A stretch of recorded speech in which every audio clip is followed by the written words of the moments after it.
Hello, hello, hello. This is the Marcus Allen Frishman live stream, and we are live another week, another dollar. Yes, lots of dollars. And JT, this guy again, he must be no, I do this show because Mr. Frishman is just such an interesting character. I love him. I love him to death. I love you, Archie, and I am interesting. A little bit more interesting than you, but not as lovable as you. Oh, Frishman, nobody could outdo your tales. Your tales. I've got to tell you, the reason I do this show is because I really love the antics, the life. You are a gentleman who is leading a better life. And I've got to tell you something. I really do appreciate you coming on these streams. I'm trying to make this a weekly event. Obviously, it depends on the travel arrangements, but it's just a chance for us two guys to chat and, you know, talk luxury living, talk about everything we could possibly want to do. I love it. I love it. I love it. I'm just getting my coffee. Thanks, though. You should try some yourself. Well, Archie has stepped away. I'll greet everybody. Hello. Thank you. Welcome to the show. You're on the Marcus Allen Frishman show, not the Archie Luxury show. He's only the producer, director, coordinator, personal assistant, and other glorious titles too numerous to mention. But the show is mine. Yes, exactly right. That's exactly it. And I want to say you are exactly on the money, Mr. Frishman. Let me tell you this here. I'm wearing my Breguet today, the dress watch Breguet. I love that watch. We're going to do a watch check. I'm going to have to take off. Pardon me, everyone. Please excuse me. I'm going to have to take off my LA manufactured, Los Angeles, California, American watch called the Weiss Watch Company, an independent from a nice wealthy man who likes to make watches named Mr. Weiss.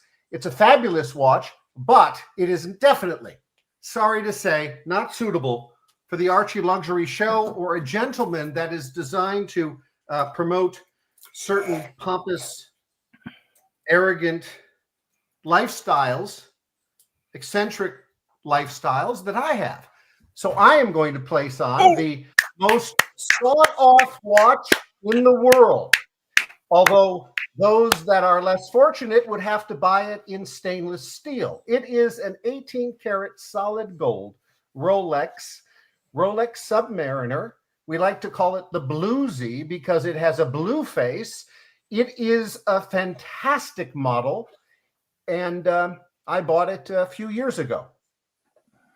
The Rolex Submariner. Now, I've got the two-tone, whereas Sir Marcus Allen Frishman has this. I had the solid gold, but I had to sell it for personal reasons. Archie, do you remember when I emailed you? You didn't know who I was, and I tried to buy your 18-karat gold for a lowball price, and you went mad and did a video all about this guy that says he's an American living in the Philippines and America. What a sham, what a scam. And there I am live and in person.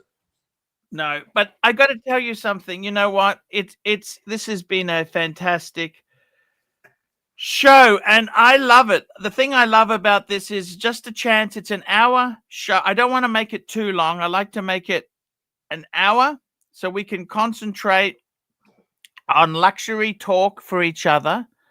And, you know, we're two men helping each other go through life. We're two men helping each other go through life's journey. Since I saw you last, let me just tell you, I want to show you a couple things there.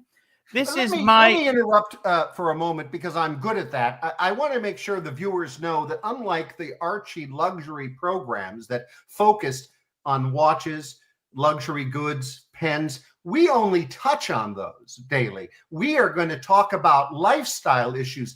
We talked about God. We talked about women. We talked about dogs. We talk about cars. And goodness, we talked about how I discovered a terrorist for the United States State Department, target, and he was killed. That story. We soon will talk about how I snuck in to meet the President of the United States uninvited. Secret Service didn't care much for that. There's a file generated, but I didn't break any. Well, I wasn't convicted of any laws. And here we are now with Archie Luxury, beginning to chat about some luxury stuff. Go ahead, Archie.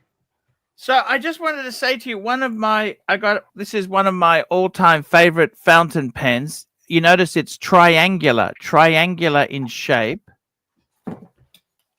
This is what they call an Omas 360, because it's an Italian pen, solid gold nib, and I've been using that lately. I have also, Mr. Frishman, I must confess to you, I've also been heavily addicted. Since I've spoken to you, I've become heavily addicted to wax seals to seal the envelope. So I have a wax seal. I bought it with the wax, but I've never actually placed a seal on my various letters. I actually, let me tell you this. One thing I do is, in this digital age we live in, it's all internet, texting, webs, and that. I love the art of handwriting, and I must confess to you there. Let me show you my good pen collection.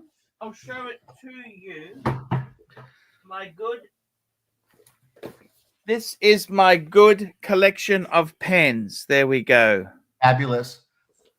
Of course, my collection is too large to display together, but I will single-handedly do that. But Archie, a gentleman must get what's called paper blanks. They are these books of paper designed, and the company is called Paper Blanks. Now, I use them for my calendars, but in this case, it's just blank pages where I write and keep notes on them. This one, my dog decided to nip a little, but I recommend paper blanks for anyone that enjoys the beauty of writing with a fountain pen. I've got to tell you, at the moment, I have got a couple. So how many? I keep a couple fountain pens in rotation. At the moment, I've got 3. I've got my Omas 360, where I'm using a red ink. I've also got 2 other fountain pens. I have the smaller Omas SSS pen, which is in brown. And I have my Parker Duo Fold fountain pen, which is in blue. So I've actually got 3 inked up pens. I only keep 1 inked up at a time, but in front of me here at my working office, not my formal office, of course, that would be too elaborate in the other room. These are my ballpoints. They are an original 1970s, late 70s dual fold, an original. Wow. The kind that I bought when I was in junior high and high school in the 80s. I have another dual fold that's brand new. I believe this one has my name embossed on it, and it is a collector's item in that it is called the dual fold Parker GEO.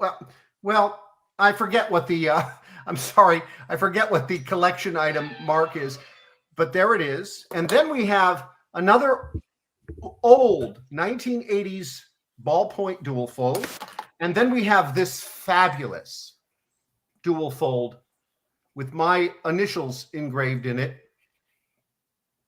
Oh, that's a Montegrappa pen, that. Oh, I'm sorry. Right. It looks like the dual fold. There's the dual fold. No, that's a Montegrappa. I love Montegrappa. I love Monte. Okay, it's an Italian. This is the high-end dual fold by Parker, and this is the Montegrappa lookalike. No. Oh, it's a lookalike. Now, I wanted to show you something. Could I show you something if you've got the time? Sure. Oh, Archie, wait, one more thing. My grandfather's dual fold. Now, I never met my grandfather or grandmother, but this was left to me by my father. But you have enjoyed some of their money, I assume. I would hope so. I used it up. As my sister likes to say, when they stole the inheritance, well, you already got yours. So I got it when they were alive. Yeah, well, there we go. Let me say to you, actually, you know, can I show you something? I'd like to show you something. So my Parker Duo Fold is actually what they call a Greenwich edition. Now, they do have this available in normal production, but this was actually a Greenwich edition, and it came in a commemorative box. Do you mind if I show you the box? Could I show it? Box. Show me the box. This one did too. I'm just forgetting. Let me put the light on it for a second. We're not getting any younger. This is the dual fold. So this is the box for it. Look at this. This is the box. And it says Greenwich. You see there, Greenwich Mean Time. Greenwich. Okay, because this was the limited. I'll show you the box. So the box itself there, I paid a lot of money. I paid about $1,000 for it. Yeah. No, my Parker was only about $600 or $700. But it comes in a wooden box. Was almost it comes in a wooden. Look at this. Yeah. Oh, it's a gorgeous box. And it, because the reason I love this one was Greenwich Mean Time. That's where, you know, that's where all time is based off. So this is like, it's a link to fountain pens and horology because of the Greenwich Mean Time. So this was a limited edition they did in 1999. And I had one of these pens, but it was stolen in my burglary. And I managed to track down another one. I just recently bought it. And that is my Greenwich edition. Is it blue or black? It's actually black. Beautiful. So I actually that's my Greenwich edition. There's a herringbone pattern on it, isn't there, at the cap? Actually, that's also on the body as well there, the herringbone. Oh, the herringbone. Oh, I love herringbone. Yeah. I wouldn't have a dress shirt. Now let's talk about that. I wouldn't have a dress shirt without a herringbone stitch. If you're going to be in a suit, you should be wearing a white shirt or a blue shirt, and it should always be herringbone. It's your preference whether you use button down, spread, or standard collars, but anything less than herringbone is just substandard for a dress shirt when you're in full regalia in a suit, as I am with client meetings. I like to say that I keep my suit on until they pay me, and then I stop wearing suits and I'm back to shorts. Very, very good.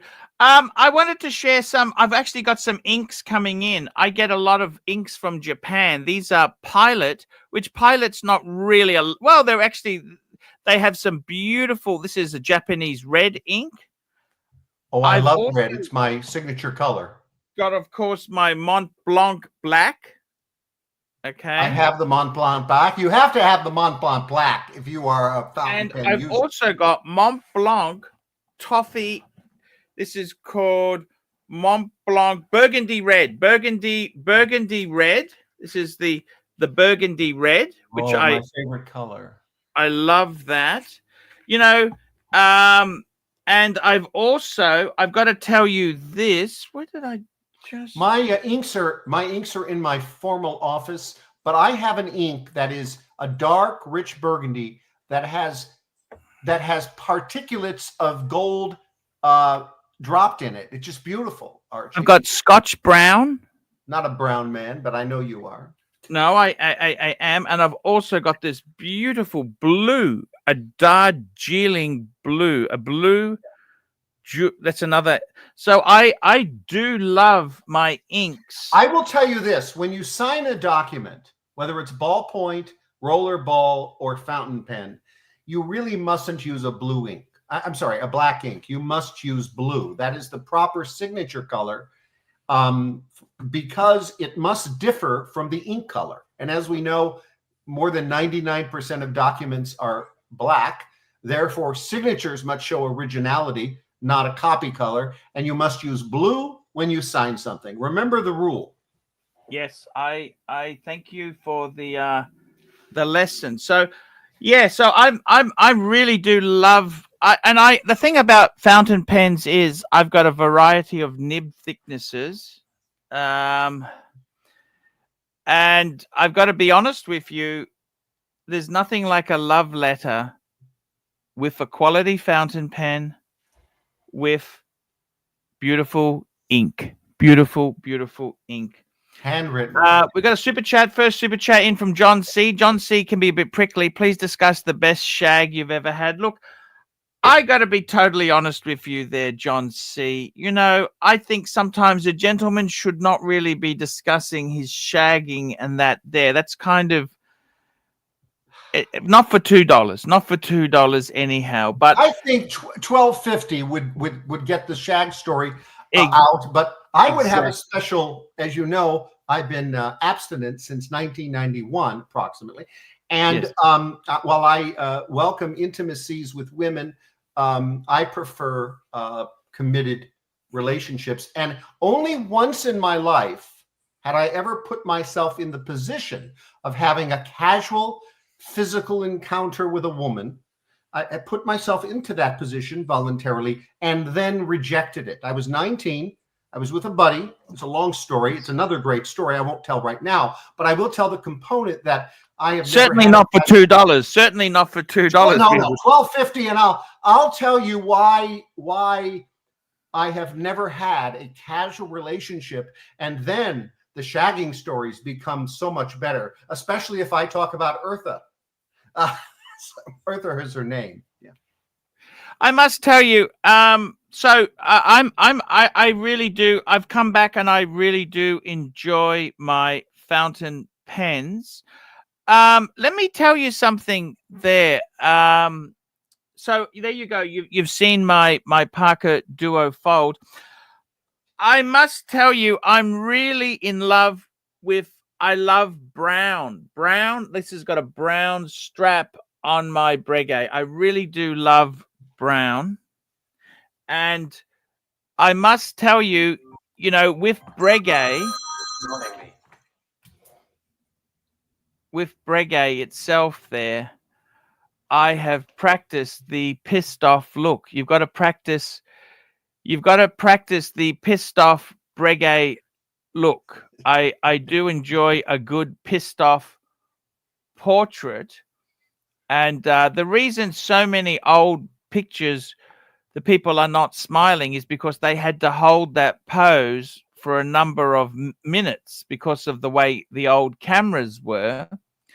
But this is my pissed off look with a tuxedo shirt. You can see my tuxedo shirt. And that's the Breguet, just patrician. I love that. Look, where is the bow tie? Where did it go? Yeah, I hadn't put the bow tie on yet. This is just the pissed off Breguet look. And I must tell you, I love the brown. The brown is something I really do love I like brown shoes. I like brown ink. And I like to bend the rules a bit. I do like to bend. Brown is good for accessories, bags, belts, brown. In fact, I don't wear black. So my accessories are in a brown or a dark burgundy always. Mission brown. Do you remember the 70s? Mission brown was so popular. You know, last week we prayed for our viewer, Yuri Nador. I got to tell you, he thinks I'm wearing an Hawaiian shirt. Now, you got to understand the difference between Hawaiian shirts and bowling shirts. So this is a bowling shirt. A former sponsor of mine, when I was famous with 4 million viewers on TikTok, I got a hold of these shirts and they became very popular. That's why I wear them, Yuri. Let me talk to you. Let me ask you this then. I've had a good week. I had a great week. I have enjoyed my motor car. I had my BMW. I have really enjoyed my vehicle. And I must tell you, you know, one of the pleasures in life really is You've got to have a number of things. I like my watches. I like good pens. I like good accessories and a good vehicle. Chris F Super Chat $5. AC3 and Alan. That's Alan Marcus Frishman. Ever had a Mont Blanc? Yes, I've got multiple Mont Blancs. Yeah, I do too. I don't recommend them, but you have to have one in your collection. It is the go-to for people. But the problem with a Mont Blanc is the material. There are a few exceptions, and maybe next week I will bring up the exceptional Mont Blanc that will not break when you drop it. He's actually saying, okay, so Mont Blanc has a few different sizes. So this is my Mont Blanc fountain pen, and it happens to be a 149. So 149 is the largest Mont Blanc, and it's actually got 149. If you're ever confused as to what number your pen is, it'll say it on the ring. The 149 is the big one. So I got to be totally honest with you. With all the fountain pens I've had, you must have a Mont Blanc. The 149 is the biggest one. Yeah. However, I got to tell you, some of my favorite, I think the Parker Duofold pen, that's this one here. I must confess to you. Yeah, there's my Parker. It's a much better writing pen. I think the Parker Duofold is such a better pen. Okay, it's a better. As I say, here's the ballpoint from the 1970s. It is. Sorry, I'll just call your photo up there now. Sorry, there you go. Just do that again. Oh, I'm sorry. I'm saying I have several Duofolds, but this is the fountain pen. It's the Duofold, and I do like the Duofold from. This is an original from the 70s. It has ink marks on it because it's quite old, but it is a ballpoint. Okay.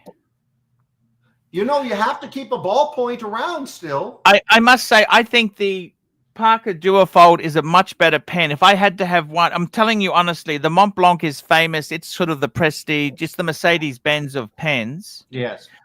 But I would say the Parker Duofold, much better writing pen, much better to service. I've had a bit of a mixed bag with Mont Blanc, but I would definitely say they're not a bad pen. A 149, that's the one you want to have. That's the big fountain pen. Well, I will tell you this, Archie. When I got my first Mont Blanc pen in college, I dropped it, and I'll never forget it. That's why I keep talking about it, and I broke it. And then I had it fixed. Mont Blanc will fix these things for astronomical amounts. And they will charge you a lot of, yes. Oh, as yes. You said, they will you might charge as well just buy a new one. But I'm local to the Mont Blanc Beverly Hills store. So at the time and now, and I had it fixed. But the problem with Mont Blanc, they write beautifully. But I like a bit of a heavier pen. Now, there's some exceptions in the Mont Blanc line. And next week, I'll try to remember to bring that one up. It's quite heavy. It's quite a heavy pen. I believe it could be copper coated with that special heavy material that's now escaping me. But I'll bring it up. Oh, you know what? There's a gentleman here, OC Ball Washer. Sir, thank you for noticing my eyebrows. When I was 19 to 21, I was a model. I did professional modeling. I did one movie only because the producer insisted and only because my mother made me. But this illustrious career of modeling in one movie, I shaved my eyebrows here when I was 19 because they insisted on it. And I have continued to shave on a daily basis. Never plucked, never did anything electronic, just cleaned it up, and I do it daily. Because I have one eyebrow, and it actually is bushier here than it is anywhere else. And at 19, I changed that and never returned. So speaking of 90s movies, did you ever remember the movie Less Than Zero? Oh, yeah, that was a good movie. That had James Spader in it. It had Robert Downey Jr. Yeah. What did you think of that? Is that Hollywood you lived in? Does that? Well, as I like to say, my life was more of a Ferris Bueller's Day Off and continues to be like that, except somebody forces me to sit down at a desk and make money with client interactions. But yeah, I'm more of a man of leisure, Archie. I would much rather sit by a pool, sit by the beach, and that's what I And the do. other And movie I that's why loved take was 4 Bad months Influence. vacation Do a you year. remember? Do you remember Bad Influence? Bad Influence. Oh, I don't remember that. I'm sure I've seen it. It rings a bell. I'll have to look it up. Yeah, that's got James Spader in it as well. Have you seen James Spader in The Blacklist? He's in The Blacklist now. He's now middle age. I see a movie almost every night. I did not see Blacklist yet. It's not a movie. Blacklist is a TV series. Is it on? And I'm looking at it right now. It's no, I haven't seen it, and it is on. Is it on Netflix? Because I can't tell where it's on. The other movie is Your Friends and Neighbors. That's a movie with John Hamm from Mad Men. He's in that. That's about I've seen it in queue, but I haven't done it. Your Friends, it's very popular. Yes.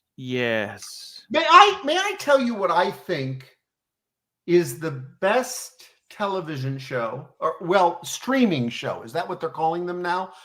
Yeah. And I have a smart TV since 2019 or sooner maybe. And there is a show that's out of out of Australia, and it's called 800 Words, and it had 3 seasons over a period of 2 or 3 years. And it is just a fabulous story. It will take 3 episodes to get into it. You'll wonder why you're watching it, and then you can't leave it. So I recommend 800 Words. It's available on Acorn TV and of course, Acorn TV is available on Prime, and they fall in line. When you're on one, you can get the other. That's my recommendation. Very interesting. I mean, besides the Brady Bunch, which of course was my all-time favorite early 80s show, since I'm a child of the 80s, and not the... Did you know I was in love? My first crush was with Marsha Brady. Let's talk about that. She lived near me. I lived in Calabasas, California. So her real name is Maureen McCormick. Maureen McCormick lived in Woodland Hills, just adjacent. Did you ever meet Maureen McCormick? I did, but not in the neighborhood, and we didn't go to the same high schools. I believe she went to Taft. I went to Agoura High. I met her at the ice skating rink. I was a skater. I was a figure skater and was offered a contract to be trained to be an Olympian, because when I was 12 and 13 years old, I was doing triple axels, having never formally been trained. And we've had Olympians that couldn't do a good triple axel, if you know what that is. So I was gifted with this ability to ice figure skate. Figure skated every day, every other day, every weekend, for years. And Maureen McCormick, she couldn't skate much, but she came to the ice skating rink, which was called Icecapade Chalet, in Topanga Plaza Mall in Woodland Hills, California, in the San Fernando Valley. How did you find her? She was wonderful. I met her, and I'm trying to think. Only once did I meet Susan Olsen, who she was also at the ice skating rink. But Maureen kept coming back. But people bothered her so much, she would cry all the time at the ice skating rink. Why is that? Well, people were bothering her, harassing her. I didn't. I got to know her and befriended her. We did not stay in touch. Oh, I really liked her. She was very, very... that's before the Brady Bunch you met her. Was that right? No, this was after she was... This was in the midst of her stardom.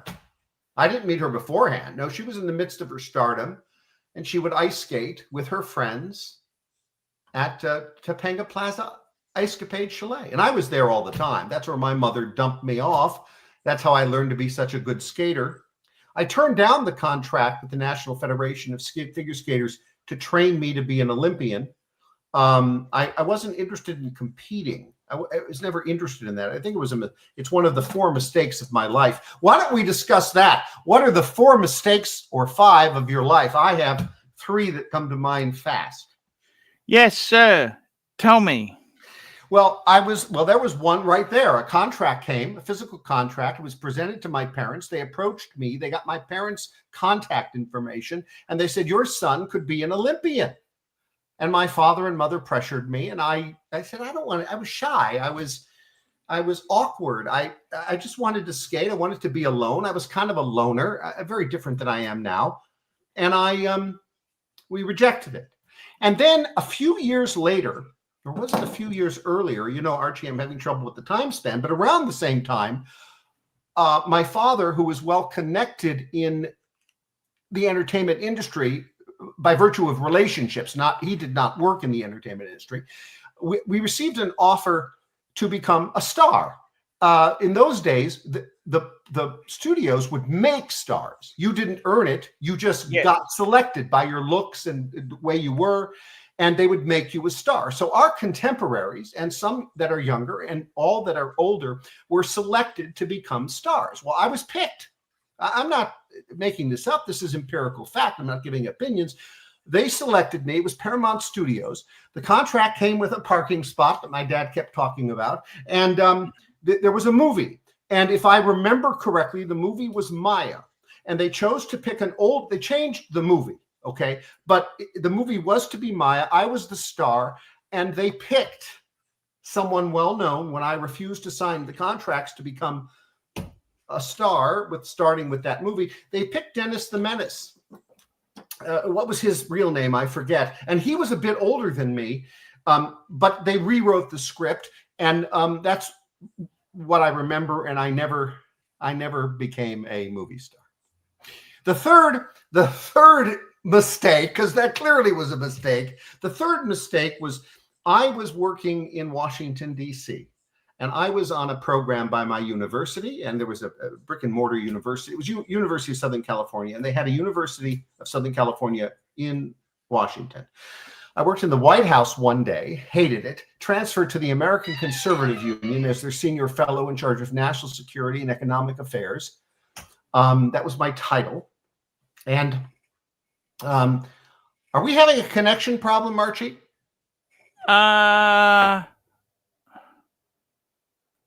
Not sure. Okay. No, it's okay. So I was in Washington, D.C. As I say, I worked in the White House one day as an intern. I was on a special program with 33 students, and I decided to work for the American Conservative Union because they paid me something. I like to go after the money. It was small money, but I took it. They made me senior fellow in charge of national security and economic affairs, which later led into a variety of jobs for me. But before I left Washington, after being there almost a year, I was offered by the chairman of the Foreign Relations Committee, the Republican moderate, forgive me, I can't remember his name. Anyway, I was offered a job on the committee staff. Now, if you're in politics and you get offered a job on a committee staff, which only seasoned staffers get, you just can't start. But I got offered by Senator Richard Lugar, that's his name, and I turned it down. I said, well, I hadn't graduated yet, Senator. I got to go back for one more semester and I'll come back. It turned out I needed 2 more semesters. I did that, and Senator Lugar never would hire me again. I never got the opportunity to become Capitol Hill. Look, it doesn't. Look, you're here. You're on the Archie Luxury channel, so what does it matter? You know what I mean? No, I made it. I made it. This has been my dream. And here I am. Super chat, John C, $2. Marcus, join the dungeon tonight. I'll pay you $20. No, look. Marcus is here. Okay, that's another. The dungeon. Yeah, look, I'm not sure whether you're ready for that yet, but look. All right. Marcus, so Archie, I'll tell you what. You pay Archie the $20 now, and Archie will then invite me when he deems it appropriate. Fair enough? Yes. That sounds fair. Yes. Let me ask you this, okay? But in your life itself, I want to ask you this: what things have given you the biggest joy? These can be people, these can be occasions, travel, or it can be physical. It could be physical, material goods. What things have made you the most happiest? And I'm not talking about a BMW you didn't return. Well, that could be one too. I told you that story last time. People think I stole a car. We explained that I didn't steal anything, nor was I accused of such a thing. But went through that detail in the previous show. You can watch it. Yeah. But I would say there are 2 things that give me joy. One of them people would say that doesn't sound right. It's just not right. But look, I can't deny what gives me joy, and I can't hide it. I enjoy spending money on luxury goods. I have not been a man that saves vast amount of money. I like to spend it. Oh, I save my share, but buying watches, fountain pens, the newest thing. I wear a bag every day. I'm a metrosexual, fully heterosexual, but I take a bag with me. My collection of bags is just beautiful. These beautiful bags that I keep my daily carry in because I carry stuff. And the second most important thing could literally outweigh the first. And I would say it was love and companionship. I have been blessed since college to be in love in long-term relationships with the most fabulous women. Now, I say since college because pre-college and during college, I had contentious relationships somewhat. Well, I would say they're fairly normal relationships because they were contentious because I picked opposites. Opposites attract. They're more interesting. Anything that's different, in my view, and I think most people would agree. But I made a decision in my last year of college. I was there 5.5 years. And I said, you know what? I'm never going to date someone that's not like me. I'm never going to date someone that I have to convince or change. I'm going to date someone that's a mirror to me or as close as I can get to my values, my hobbies, my beliefs. And I have done that. And since college, I have been single, I estimate, 4, 5, maybe 6 months only. That's a very little time. And since I've been 15 and a half, I have been single, I estimate, a total of 3 years. So I've had committed long-term relationships from 14 years to almost 4 years would be the shortest. And nothing casual. I have met a lot of women and been on a lot of dates in those in-between times that are quite limited. But love has filled my heart. And that is probably the most important thing to me. Beautiful story. Love.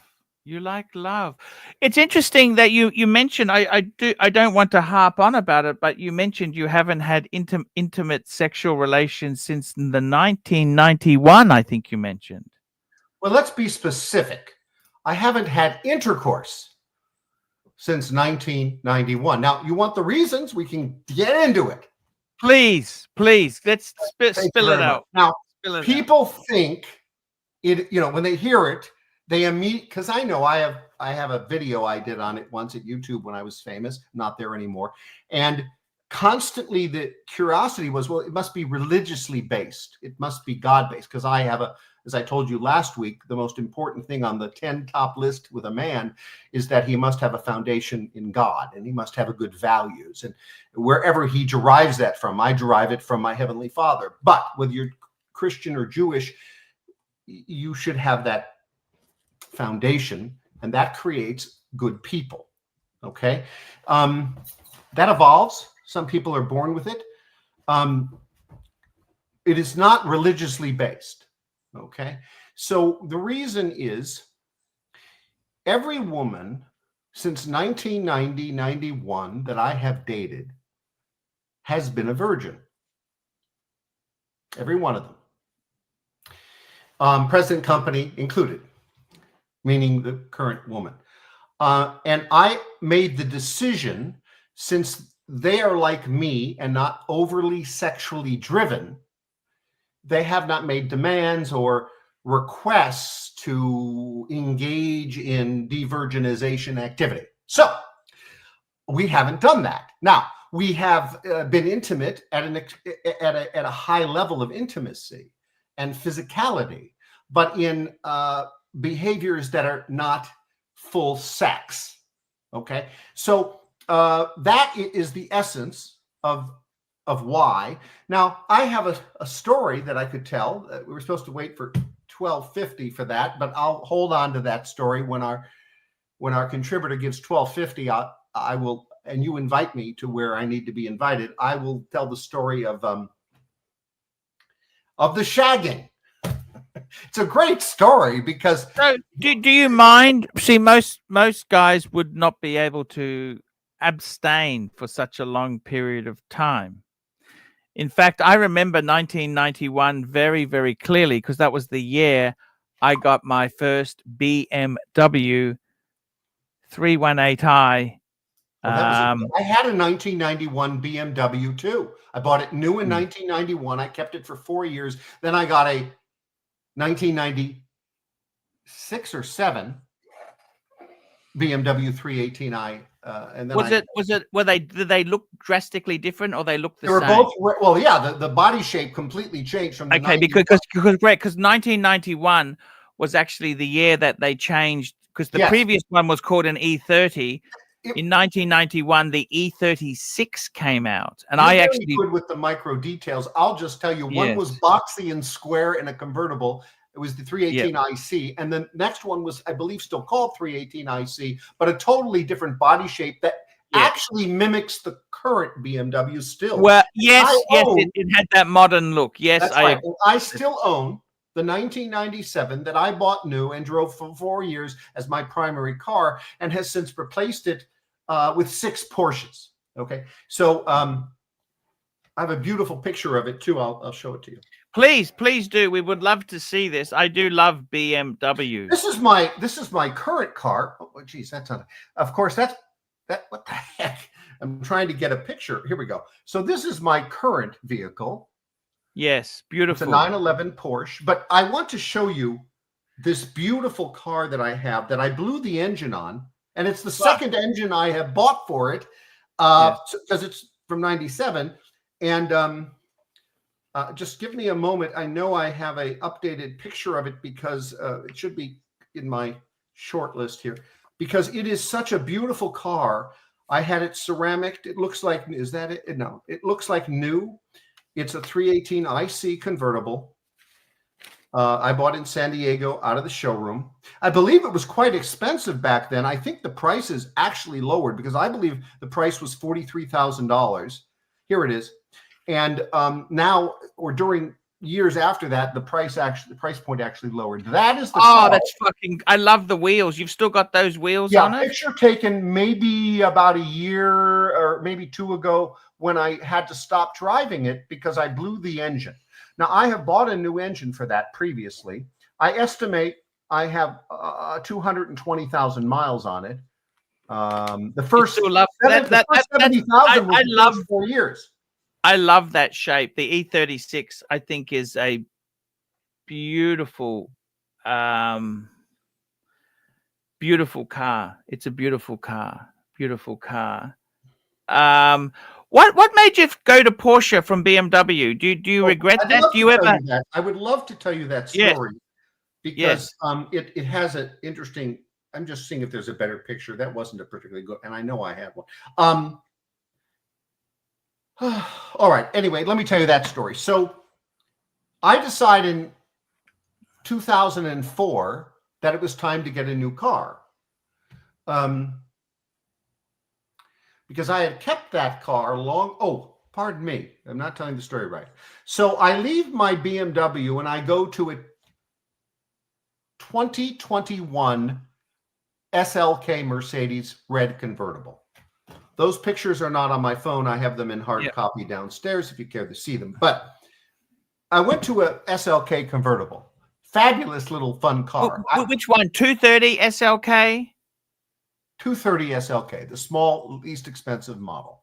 Well, actually, we had, in my country, we had the 200, but in America, I think the 230, that was a compressor as well. It was a supercharged. It was beautiful, and it was red. Gosh, I know I don't have a pic. I don't. No, that's okay. Anyway, so I bought that car, and at least the car, because I, needed the tax deduction and so forth. In that I have no tax deductions, but the home and the car. So I drove it to 2004. And then I went into the Porsche dealer. I don't know why. And I saw a collector's edition of the Boxer. It was like 1,854 of them handmade in the world. Each dealership got 2 or 3, as the story goes. It had Carrera silver color. As I remember, it only came in one color. It had chocolate interior. It was a boxer on steroids. So basically, it was the 911, because they hadn't made the Cayman yet, as my memory serves me. Yes, you're right. Yep, that's correct. The Cayman came out later. My memory says. And everyone was really upset about this car because the performance levels exceeded, not the speed, not the horsepower, exceeded certainly the 911. So I bought, and it was sticker priced at $6,000 above its high $63,000 sticker price, right? So I went in and I made a friend named Fred. He's still there at Brusnick, Porsche, and Audi, and whatever else they sell in Pasadena. And he removed the markup, made me feel better. I paid full price for the car. There was no discounting that car. I leased it. And when I did that transaction, I handed the keys to my 2001 Mercedes SLK convertible, and it was a lease, and I had mileage, and I had to pay 20 cents a mile or whatever that was. But here's the point. I handed them a $26,000 check and the keys to my 2001, and then handed them a smaller check, $8,000 or $10,000 down, for a 7-year lease on the 2004 Porsche, world's most expensive boxer to this day. And this story has a bold ending. So I then take this boxer. It is my daily drive, and I drove it 122 exactly 1,000 miles. I know, because the day I traded it in. And I said, this car's not on warranty anymore. This car is going to cost me a fortune if it breaks, but it was reliable, never repaired, never needed anything but servicing. And servicing was hefty, you know, a couple, $3,000 a year, but I did it, and I took care of it. And then I walked into the Porsche dealer, and they said to me, the same Porsche dealer, Marcus, we have a buyer for that car. We're going to give you $47,000 for it. It was the car I kept longer than any car in my life. I kept it, is the math right? I kept it 6 years, 120,000 miles. There is no daily driver that I've had that long. My BMW doesn't count. I stopped driving it as a daily driver in 4 years. So I always got a new car every 3, 4, 5 years. This car, I drove it to the ground. They gave me $47,000 in trade-in. I handed them $22,000 check, and I bought a 2-year-old, first time ever used car in my life. I bought a 2-year-old Cayman with 8,000 miles on it at a discounted price, because it just was the deal I worked. The manager, the general manager, is still my friend to this day, and he got me my dog a few years ago, and he's retired to Colorado. He said, I'll never forget doing the deal that I made $2,000 on, because he barely made any money. I pulled out that car with very little money, and from then on, every few years, I would bring the car in, give them my keys, give them a small check between $14,000 and $22,000, and walk out with a new, relatively new, year or two old, certified Porsche on a 5-year warranty. And that's what I have done constantly. And the bold part of this story is there was equity in every transaction. The Porsche doesn't lose its value like a BMW will. You can actually, the only time I ever spent any real money was when I bought the first Porsche. And because I leased it first, then turned it into a loan, then turned it back, I never really came up with more than $9,000 or $10,000 to buy it. Of course, I had to pay $26,000 on the payoff, but that's where the real money was. And from then on, it was just hand your keys to the Porsche dealer, give them a small check. I haven't had a car payment on any of my 6 Porsches that I tell you were with under 12,000 miles, certified warranty from the dealer. And I've had 6 of them since, and I haven't had a payment since 2009 or 10, 2010, I believe. Yeah. And how much they cost a month to lease these Porsches? Well, I only leased one, but I believe the way it works is I handed them $8,000 or $9,000, and the lease was $850 a month. But what you do when you lease a car is here's what you do. At the 2-year mark, there's a name for this time frame, a term of art I forget, in the contract that allows you to then take a lease and turn it into a loan. So you just it requires a signature. It doesn't require any money. Yeah. So here's what happened. I went to the bank and I said, I want to turn my lease of $875 a month into a loan. They said, Marcus, sign here. I did. My payment lowered to $650 a month. The loan was extended another 5 years. And then I traded the car in shortly thereafter and got a new one. With the equity of that car, I had to put very little money down on the new Porsche. And then again and again and again and again. And are we at to 6 yet? And that's how you do it. Once you buy one Porsche, once you put everything in one Porsche, it will stay valuable. And I will tell you this, I didn't, until this most recent Porsche, buy the premium model. Now I have the 911. It is their premium model, the model that they're known for. It is the best driving car in the world at any price point. And I will keep buying Porsches until I don't, I guess. Will you ever go back to BMW? I don't think so. I can see how in retirement, where most men, because they are more comfortable. Let's be honest there. A BMW is more comfortable, right? Well, I would say it's an all-around best car you can have. If you want a balance in a car, BMW is it, because it handles well. It's comfortable. Like I learned how to drive on a Cadillac. My father taught me. Yes. And it drives, it's as comfortable as a Cadillac, or more comfortable, an old-time Cadillac that I learned how to drive on. And it is handling like a sports car. I like the smaller version BMWs. I've had 4 BMWs, not including the one that I borrowed from the rent-a-car company that I only partially paid for. Yes.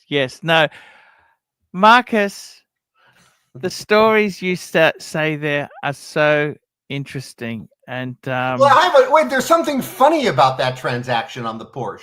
I'll tell you about it. So when you convert a lease to a loan with your bank, and you change the name from Chase Lease Company to Chase Bank Company, technically under California law, that's a taxable transaction. It creates a new registration tax. Okay. Now, the bank sends all this in to you, and the bank said to me, Marcus, would you like to roll in that tax, or do you want to pay it in cash? Oh, yes. Of course I don't want to pay it in cash. Let's roll it in. So we did. So when you roll it in, guess what? You still have to pay the DMV. So they send me a check made out. The bank will send you a check made out to the Department of Motor Vehicles. It was for an astronomical amount of money. It was for whatever 10% of the price was. So it was several $1,000s. I sent it to the DMV because I'm owed to pay the tax. Besides, it's written out to them. It just comes to me. I forward it. Turned out my registration was due on that car in a couple of months. So when they got the money and they didn't see the bank name change, Chase Lease Finance Company versus Chase Loan Company, it didn't trigger what should have been a taxable transaction. So they sent me a letter with the check balance saying we allocate, you overpaid. You paid your $700, but we're sending you back several thousand because we don't know why you paid us.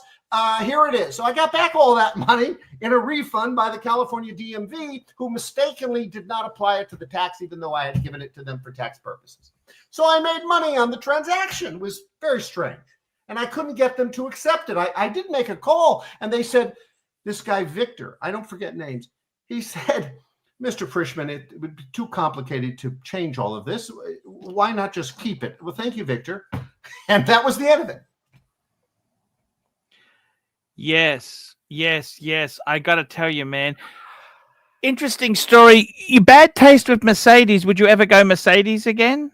No, Mercedes is no longer the car it was. You have to do a deep dive and do the research when everything. Look, the workmanship on a BMW is amazing. The engineering on the BMW engine and the fit and finish is amazing. So is Porsche. But I'm sorry to say that Mercedes has become kind of like a Mont Blanc pen. It's has some snob appeal. Very plasticky now. But the moment you drop it, it breaks into pieces. You know?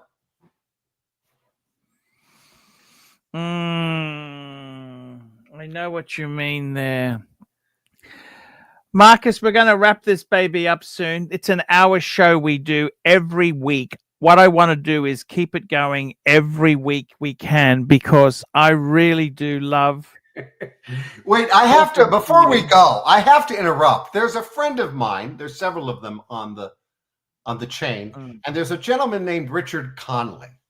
Yes. And he's saying to me, what's her name at Harvard? Now, Richard and I have lost touch over the years. I've seen him twice, maybe in 30 years. But he went to Harvard with me. We don't talk much, but he got a text about this show. I didn't talk with Richard in a few years. And I have, as I say, seen him twice or three times in 30 years. He remembers her name. It's Eartha Sue Campbell, who has a different name now because she's married. And there's a great story, and he could verify it because he knows when he says in the message, what's her name at Harvard? Question mark. He knows her name. What's her name, Richard? Anyway, we'll talk about it.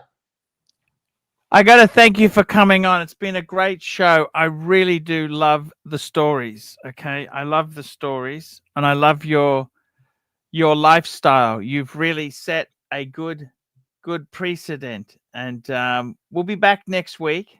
Let's talk about ladyboys. Let's talk about ladyboys next week. We can talk anything you want. We'll come on next week and we will talk.